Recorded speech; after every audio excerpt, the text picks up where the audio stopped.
Hello again, everyone. Welcome to the Rome Floyd Chamber Small Business Spotlight. This is Rome Business Radio. We are broadcasting from our Hardy Realty Studios inside the Manus Business Center in downtown Rome, and we work in cooperation with the Rome News Tribune. I am Roger Manus with Rome Business Radio. And I'm Thomas Kislett with the Rome Floyd Chamber. Hi, Thomas. Hey, good morning. Was your Thanksgiving? Oh, fantastic. Way too much food. Yeah. Still eating leftovers. And we are in the heart of holiday season, and we'll be able to talk about the Rome Christmas Parade because one of our guests was kind of a big deal there. Yeah. And I dressed appropriately, as you can see. Well, I can see, but our listeners can't. Yes, you're wearing Christmas colors. Good for you.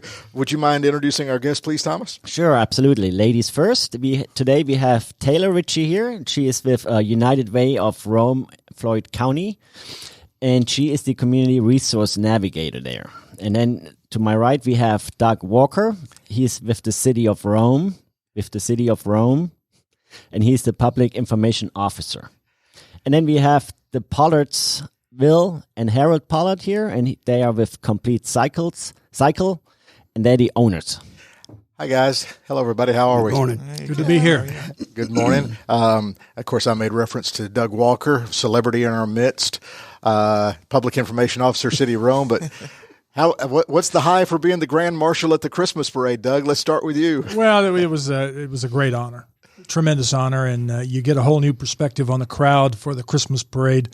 I think I wrote in a column a week ago that I've always been a little skeptical of the 20,000 number for Christmas Parade, but if you break it down by the kind of crowd we had this past Tuesday night, 3,000 per block is not out of the question. And then, of course, when you try to get out of town at the end of the parade, you think it may be 50,000. All the cars trying to get out of town at the same time, kind of like leaving Mercedes-Benz Stadium. Mm-hmm. So you and Santa, kind of a big deal at this time of year. Well, I was a pulling guard for Santa this past week, so I just sort of ushered him in. People come to the Christmas parade to see Santa, not me. Well, I just wanted to touch on that off the top. Congratulations. It's an honor well deserved for your years of service to the community, and I know it was a big deal, and you're being very humble, but I'm sure it was a very enjoyable experience. It was great to see smiles on a lot of faces. And well, it is that season. But let's talk business. That's why we're here, to celebrate businesses and organizations. Taylor, you are with the United Way of Rome in Floyd County. So broad overview here. We know you guys you touch a lot of things. Yes, we have our hands in a little bit of everything, it feels like these days. And expanding just a little bit, I feel like every single day. So we've got some cool things on the horizon that we're really excited about. So describe your job, Community Resources Navigator. What does that mean?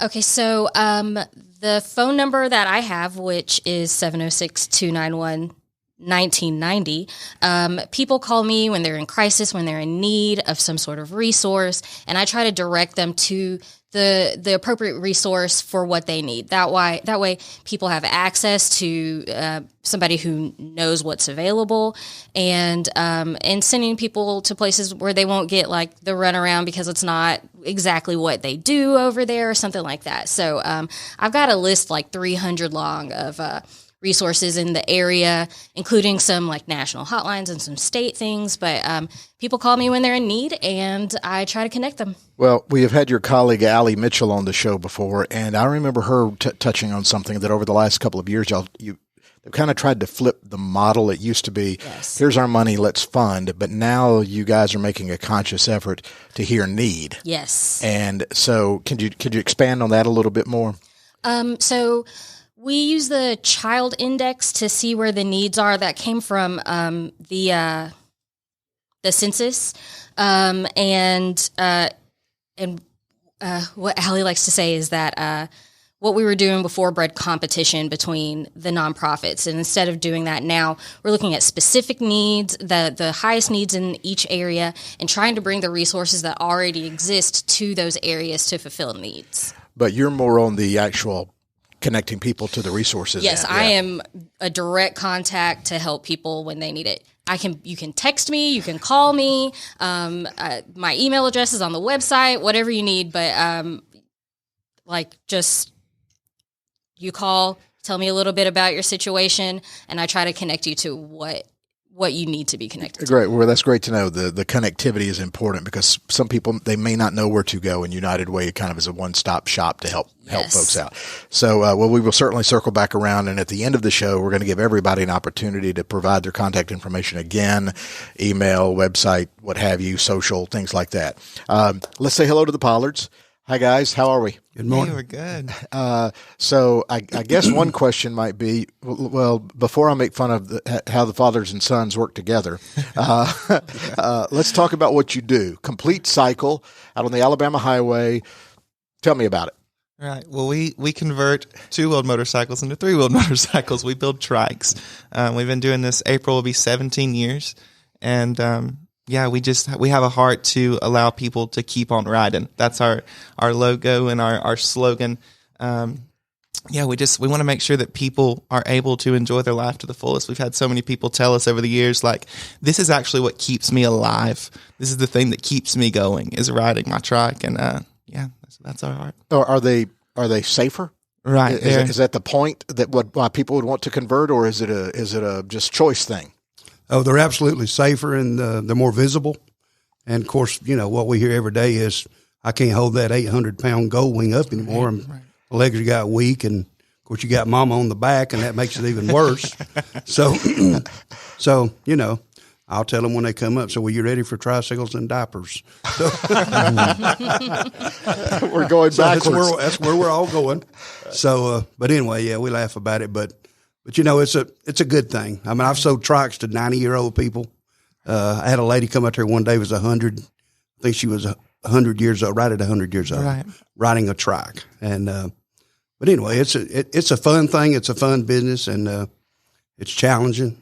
But it's kind of like building customized bikes. You get done, you look and you say, man, that thing looks good, Well, you said you've been around 17 years. What prompted y'all to, well, how old are you? You're not, I was going to say. 22.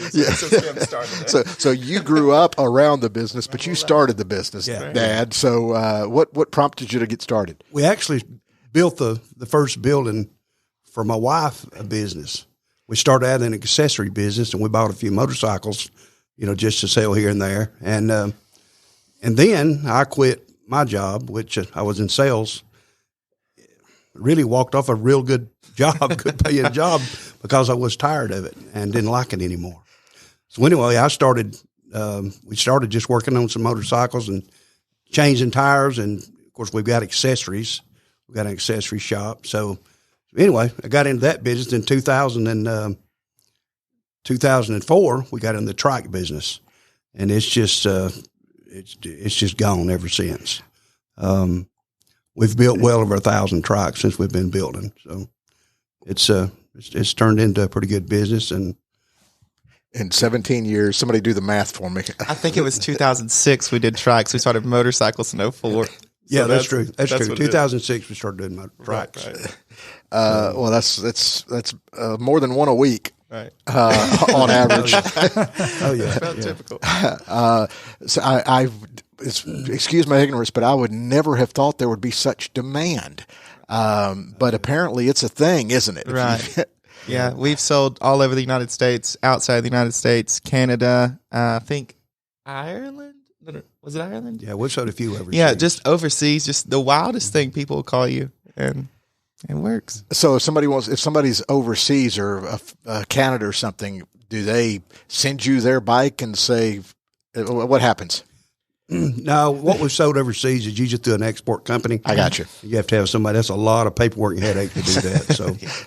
So I won't go through the process of doing all that. So. It's a lot. I got you. Okay, well let's say hello to Doug again. Doug, of course, most people know, worked for the Rome News for many years. Now a public information officer for the city of Rome. Before the Rome News, you were in radio. You've done everything. I've done the whole gamut as it relates to media, I think. Yeah. And now you've hit the pinnacle by being on our podcast for the second or third time. Second time, I think. Yeah. So tell us about the new role. What are your duties as public information officer for the city of Rome? I respond to media requests, both print and audio, video, et cetera. We produce a couple of different video platforms. We do an All Things Rome YouTube program that's about 15 minutes long. And we typically try then to edit that down to about a 3-minute segment, which we put on Facebook and tease to YouTube.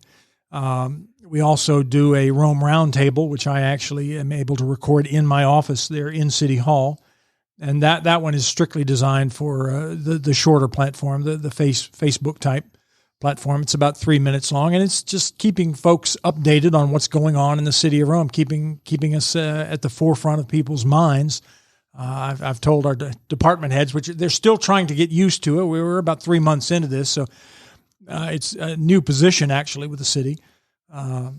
So we're trying to get them used to giving me a holler when they need to get something out. I've told Chris Jenkins over at our Public Works office, I said, Chris, every time you fix a pothole, let me know. We'll come out and take a picture and get it out there and let folks know that we are being proactive in things. I thought you were going to say now that you're in City Hall, when people see you coming, they think, oh gosh, here comes Doug to interview me. It's an adjustment for them, I would imagine, as well. I suspect so. Yeah. They're still trying to get used to that. Well, but being on the flip side, what's that like for you personally? I mean, you got all the great relationships with the paper and helping and local radio and getting information out. But personally, what's it like being on the other side of things now? It's not really a great deal different, other than the one that I'm answering the questions as opposed to asking the questions. And, just staying in the loop is probably, I don't want to necessarily say the hardest thing, but the city, for example, just yesterday presented the first draft of its 2022 budget. And while I've looked at city budgets for almost 40 years, I've never exactly gone through them item by item. And, you want to be able to answer people's questions responsibly and accurately. So you have to just spend a little bit of time going through those things. Well, one of the things that's interesting being in public information, are there certain things where you just know, oh, my phone's going to be ringing off the hook today? Or do you go weeks and there's nothing going on? I certainly wouldn't say weeks, but I'll tell you that the pace of work is considerably slower than it was previously. And that's not necessarily a bad thing at my age. Do you need a trike? Nah, I might could use one. I'm telling you what. I tell you what. There's nothing I love more in the fall than driving through the mountains, and we're just in an absolute wonderful part of the world for that. Whether it's strolling across North Georgia or Northeast Alabama or Southeast Tennessee or Southwest North Carolina. I mean, that's trike country. I mean, you guys are in the sweet spot, I would think, particularly at this time of year. Well, I'd never thought about a trike, but as I mentioned off and on over the years, I've had a motorcycle and I enjoy riding. But that may be something that I think about one of these days. Taylor, do you like motorcycles? Some people are scared to death of them. I like motorcycles, but I try to not show that to my husband because I don't want him to get one. Why don't you just get him a trike? That'll be good. I don't trust him. Why don't you get one? And then let him ride. That would just never work out. Plus, he's so in love with his BMW right now. Just leave him alone. Well, actually, one question about trikes while it popped in my brain. As I said, this is a conversation like a cocktail party without the cocktails, so I might bounce back and forth. I would imagine from the rider's perspective, same sensation of wind in your face, same appreciation of, everything around you and riding down the road and riding through the mountains, as Doug mentioned, just safer, more control, right. Easily more visible. Right. Yeah. We have a lot of people who've ridden their entire lives and they'll come in and say, I'm not ready for a trike and it's going to be so much different. And it's actually not. I tell people all the time when they're test riding them, the only difference is you don't have to lean. And you've got a wider back end now. That's the only difference. Nothing else changes. You can still enjoy the open road and have a lot of fun. What has been the biggest challenge since starting a business? Because one of the things we like to talk about is entrepreneurship and building businesses from scratch and things like that. So what was some of the challenges early that you had to overcome and to get the positive cash flow going? Well, yeah, and that's probably the biggest challenge we had is working capital. I mean, it takes a lot of money. These things are expensive. And, of course, our inventory has increased over the years as we grew. But that was the biggest thing, was having working capital to build that business. Well, and Doug, you've had one of your many roles at the Rome News over the years, you were the business editor. Yes, sir. In fact, over your career, over my lifetime, Rome has grown tremendously. There's all kinds of business out. Can you kind of give us your perspective on the business community of Rome over the years and how things have changed and grown? Oh gosh, it's grown tremendously, and I think it's right on the verge of another pretty significant growth spurt. I think there's an opportunity for that, and hopefully that's something we can manage well going forward. I don't know numbers of businesses, but Thomas, I know you can tell us that Chamber's membership has grown tremendously over the last couple of years. In fact, you're over 1,000 now, right? Over 1,000. Just in the last 12 months, we grew our membership about 20%. Yeah, so it's growing. It's good. I think we're in a pretty good place. We just have to market it right, and that is probably one of the other big challenges that you guys could speak to from starting a small business. Not only is it capital, but it's marketing capital. You have got to be able to get the word out there to the people, and you've got to be able to do it effectively across all kinds of platforms. There was a young lady a number of years ago, I think 5 or 6 years ago perhaps, put a coffee shop down in, I believe it was the 200 block. And it lasted less than 6 months. And, when she folded, I asked her, I said, how many of those 300, she didn't do any advertising, no advertising, no radio, no TV, no print. Just did not include a marketing budget. I said, how many of your 300 Facebook friends could even possibly have been customers? Were they all 300 of them here in Rome? You can't do something on the cheap like that and expect it to work. So I was interested, not so much necessarily in the marketing, but you all talk about custom building. Now is that primarily strictly based on orders that you get, or do you do some proactive upfront type stuff? No, everything we do is a conversion. They make these conversions for specific bikes. So we don't do any custom building. We actually don't do any welding, any cutting. Right. Everything is pre-fit to roll up to the bike, and it's a bolt-on. Okay. And, of course, our conversion, the customizing we do is what we add to it, the accessories and the custom paint jobs and those kind of things. So other than that, that's what we do. I want to follow up on your marketing line of thought there, Doug. Sure. With Taylor here, you guys are a nonprofit. United Way obviously has an effective national brand forever. Nobody can do anything these days without social media, it seems, which is, and I'll circle back around with you guys to follow up on Doug's point. What do you guys do at United Way to let people know who you are and what you do? But being a nonprofit, your model is a little different. What do you do in that regard? Well, you're right. We do have the national recognition of the United Way. People just know the name.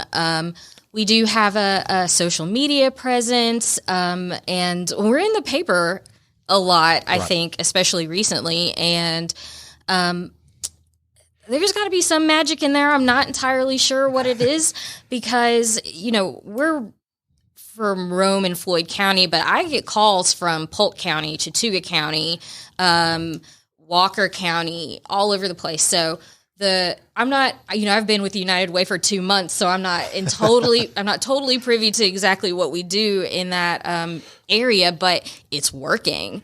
We get calls, I get calls every single day from people who are not in the area. So we're incredibly recognizable. Well, you said you've only been there a couple of months. You used to worked at the chamber before, yes. Right? I was at the chamber for 4 years. Right. So are you a little, now that you're in at the United Way and you're navigating these resources for people, are you a little overwhelmed at all the resources that are available or surprised at how much? Because United Way touches a lot, and you'd hear United Way and it's such a big brand you don't think, but it's lots of stuff that you guys support. I wouldn't say overwhelmed because that's a bad word. I was with the chamber for so long, and we reached over 1,000. When it comes to the resource list, it's a little bit smaller than what the chamber does. So I'm used to that number of things. So that's fine. I was surprised at some of the nonprofits that I didn't know existed. And of course, at the chamber, I worked with the nonprofit roundtable. So I was in contact with a lot of nonprofits, and there were still a ton that I'd never heard of that are operating and doing good things for the area.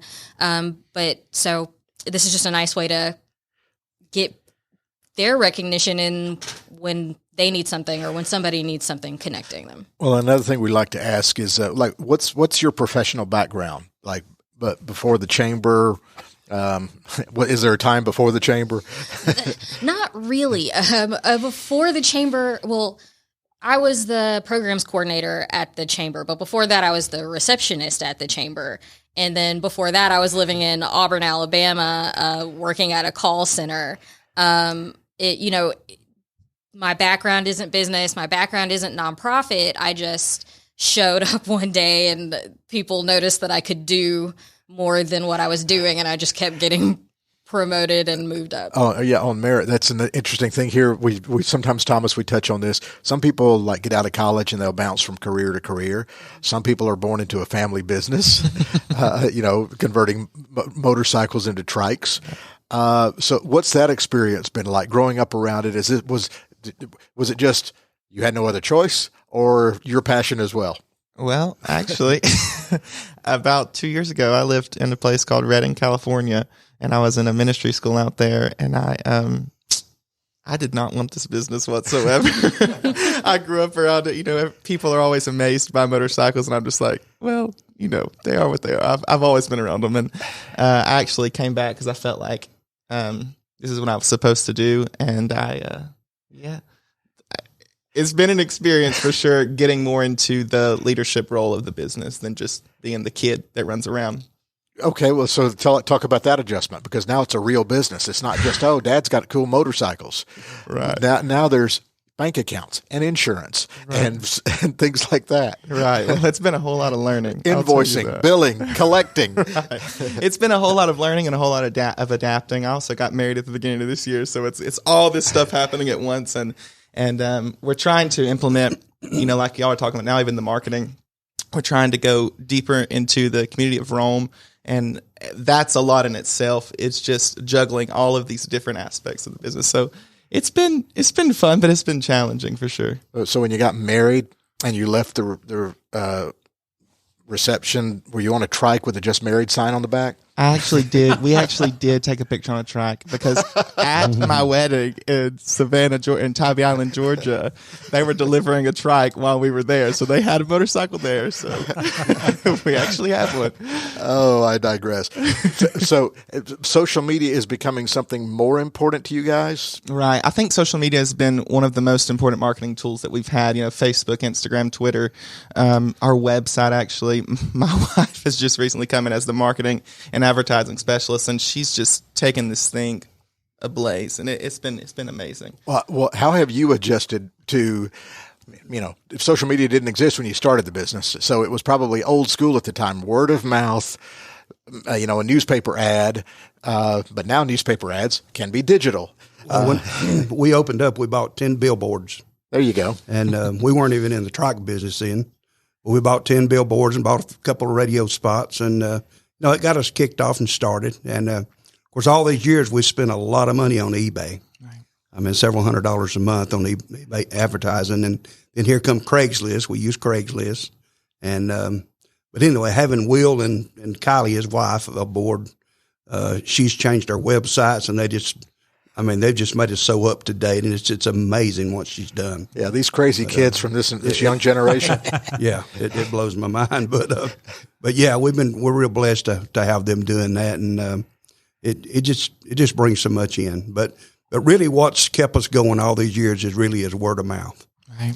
I mean, it's one of those things. If you do a great job, they tell everybody. I mean, they don't tell anybody, but if you make one mistake, it's on the internet. but over the years that we've been real fortunate. Like I said, people across the country tell other people about Complete Cycle in Rome, Georgia, believe it or not. Right. Yeah. And that's kept us going. So well, and Thomas mentioned just before we started taping here, we mentioned Doug had been the Grand Marshal. Do I have to call you Your Honor or something? No. Your Highness, Your Excellency, Your Grand Marshal. No. You guys were involved. Don't even call me sir. Just Doug. You guys were involved in the Christmas parade as well. In what way? Tell us about that. Well, I actually wasn't there. I wasn't able to make it, but him and the rest and some of our employees and just some friends of theirs, they were able to ride some tracks. I'm sure you saw if you were at the Christmas parade, the parade, the amazing futuristic machine. I just heard it called earlier, that white 3-wheeled bike driving down the street. And I believe they had a good time. Yeah, you had about a half a dozen maybe? Yeah, we had Six, we I had think. 7. 6 We had 7 tracks. Seven tracks. I mean, it was a good looking flotilla, not just a float, Appreciate but a that. flotilla. How loud are they in relation to motorcycles? The same? No, their Gold Wings are kind of like cars. They're very quiet. Yeah. And, they're kind of like the Cadillac of motorcycles. I mean, they are. Right. They're very dependable. They're 300,000 mile motors, and that's why people spend so much money to put trike conversion kits on them, because I've tracked several at over 100,000 miles, and they know they can depend on them. So, Well, about the time I can't lean anymore. come see us. It may be sooner than later, but I still like the lean, but I certainly understand. I just want to mention, too, we don't just do Gold Wings. We prefer Gold Wing just because we love them. And like you said, they're really dependable and reliable motorcycles. We also do Harleys and Indians. And, so, yeah, I just wanted to mention that because he said Gold Wing. Thomas, we talk theme. And usually, Thomas, even though this might seem like an eclectic mix of a nonprofit and a local business that's been around 17 years and the PIO officer, public information officer from the city of Rome, Thomas, as the chamber representative, always finds a connectivity theme because that's what the chamber does.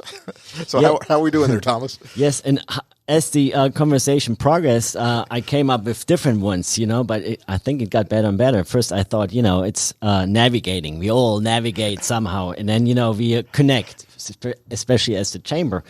But then, listening to everybody's life stories a little bit, I came up with passion, Everybody's kind of like in their second, kind of like, or dark in their... But you're not asking. Don't go there, Thomas. You're not asking. You're answering. And your passion is the community. I know Taylor from personal experience. She was working with nonprofits, and she did that with her heart. And now she's on the other side. I was for years on the other side of the chamber.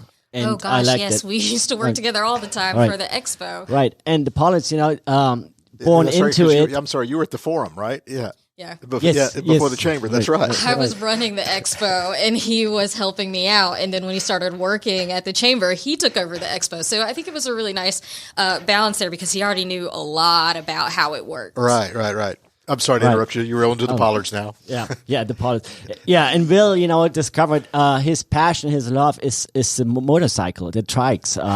You went all the way to California, as we heard, and that just wasn't your thing. You need that to breathe that. And that's your passion. That's your passion, and you all give passion in a certain way. You communicate a new communication strategy of the city. We all want to see transparency, and then you guys I like that story with that 100-year-old lady. Right. And that gives you gratitude too. You see what you build with your hands, and Absolutely. then you give joy, and then desperate people sometimes need help, and you're there, And and it's that time of year, you know too. exactly where to go and where to send them. Yes. And yeah.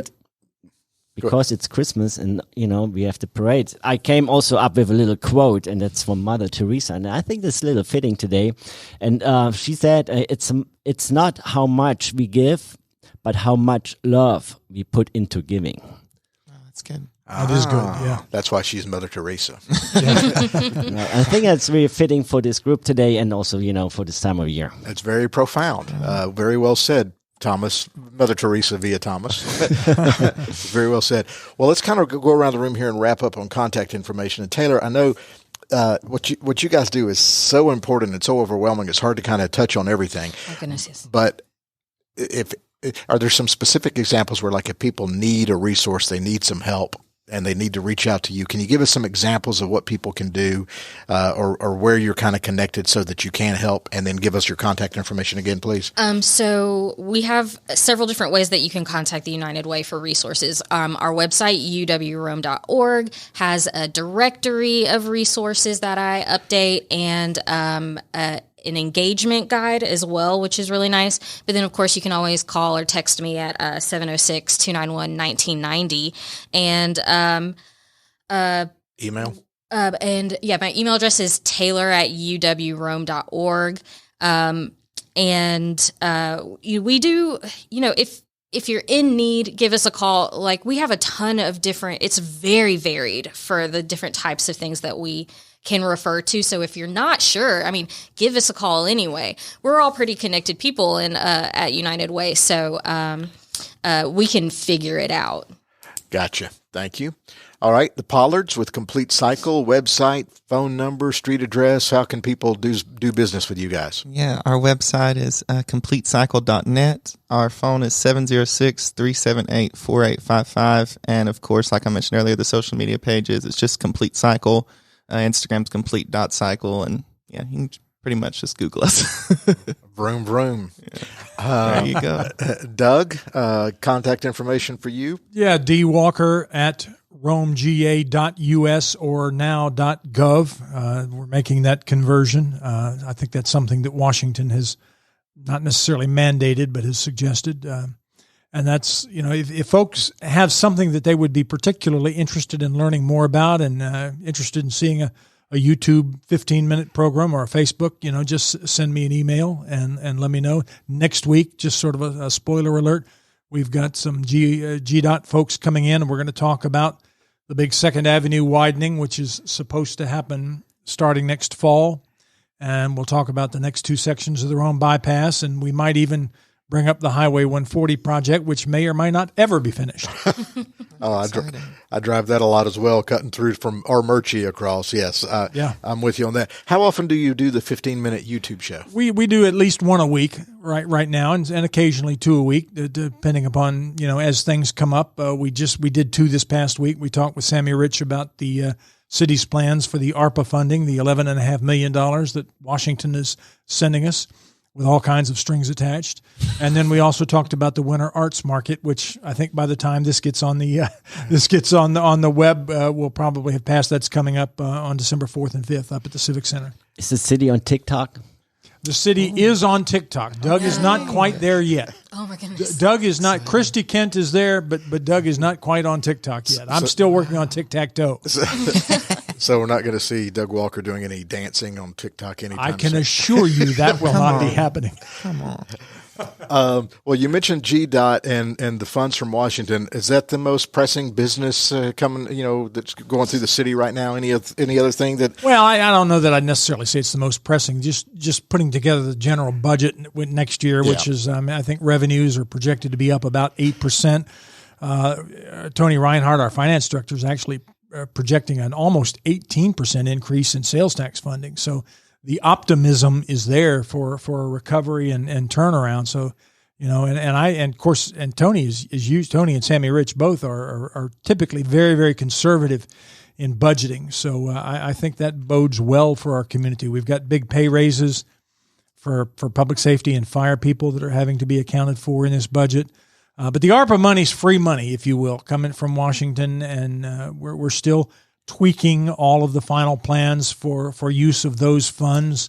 It's just a great benefit for us, and we want to use it wisely. And of course, all of the money that does, it's kind of like SPLOST. It frees up your other general budget, right, things you don't normally have to spend. You're able to catch up perhaps on road paving. That's something else that's going to be new next year. We've got a quick response road paving crew that's going to be very, very proactive in terms of patching, potholes, catching up. I think the need for street work was obviously accentuated by the Atlanta Gas Light project. Right, everywhere. So that's going to be another big addition to the budget in the street department next year, and I think a very, very positive development for the city. I was going to say a lot of positive momentum there on the economic front, especially coming out of the pandemic. Although it still is lingering and variant this and variant that, but as we try to get the world back to normal seems very positive on your end. I'm optimistic. Yeah. Any final thoughts, Thomas? No, it looks like we are living in a healthy community, Doug, and thanks for communicating that. And pandemic, there are winners, there are losers, and I see a lot of winners from our community. I'm sure tricycles was one of them, because that's something you could do during the pandemic. And it takes a lot of hard work. It takes connectivity, navigation, and passion to stay healthy. Well, thank you, everybody, for joining us. This has been great. We appreciate it. You've been listening to the Rome Floyd Chamber Small Business Spotlight. I'm Roger Manus with Rome Business Radio for Thomas Kislap. We broadcast from the Hardy Realty Studios, and we work in cooperation with the Rome News Tribune. Thank you so much.